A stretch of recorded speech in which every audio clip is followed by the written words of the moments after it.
Mana shu tartibda bo'lmasa ekan, birodarlar, u muvaffaqiyatli da'vat bo'lmaydi.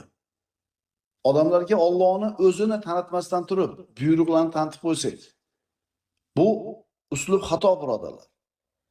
Bu uslub bilan tarbiyalangan odam shariatni hukmlarini bajarishlikda hiylalarga berilib qoladi. Bu odam Allohni halol haromi, farz vojibi, shariy hukmlardan xabardor bo'ldi.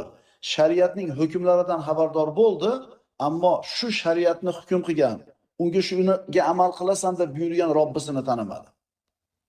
Amrni tanidi, ammo hali mana shu amrni buyurgan Robbisi subhanahu va taoloni tanimadi.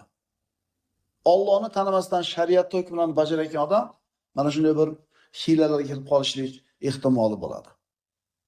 Endi kim shariy ishlarda hiyla qilayotgan bo'lsa, bu shu odamni Allohdan uzoqligiga dalolat